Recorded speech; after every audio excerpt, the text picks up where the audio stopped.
এই যে গুবলুর খাবারটা মা করেছে, তাই মা বলছে গুতিয়েছে, কি কি করেছে বলে যাও।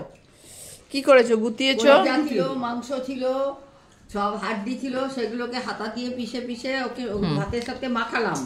মাখিয়ে পুরো করার পরে গুবলু কাছে, নাহলে পুরো মাংসগুলো খেয়ে নিত আর ভাতটা নিয়ে পড়ে থাকে। গুবলু খুব চালাক ছেলে, মাংসটা উপর থেকে খেয়ে নেয় আর ভাতটা পড়ে থাকে। দাদা দিলে তাই করে, দাদা চাপাচাপি করে না, মাংসগুলো তাকিয়ে থাকে আর গুবলু টাপার টাপ নিয়ে খেয়ে না। যাই হোক, গুবলুও খাচ্ছে, আমরাও খাচ্ছি। মাছের ঝোলটা কেমন হয়েছে?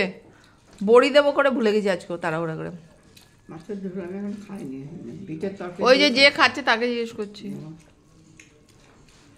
বিটের ভালোই হয়েছে বলো, বিটেরটা খুব ভালো হয়েছে, শুকিয়ে গেছে তো, খুব ভালো। বিটগুলো শুকিয়ে গেছে। ডিসেম্বরে নেওয়া সেই বিট জানুয়ারি ফেব্রুয়ারিতে রান্না হচ্ছে তো। আজে বাজে করো না।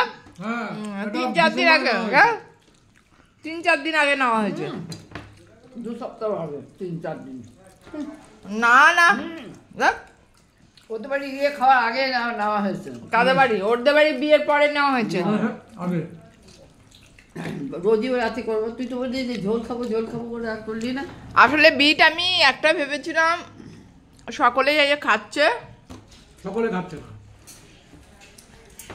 সবাই বিটের জুস খাচ্ছে, কই খাচ্ছে। আমি আমাদের বাড়ির কথা বলেছি না, দুনিয়া। হ্যাঁ, তাই আমি ভেবেছিলাম যে আমিও বিটের জুস খাবো, তো বলেছিলাম একটা বিট আমার জন্য রেখো। তো মানে ভাবি যে খাবো কি করে করে খাওয়া হয় না। তারপরে সকালবেলা খুব ব্যস্ততাও থাকে, কেউ যদি একটু বানিয়ে দেয় তাহলে খাওয়া যায়।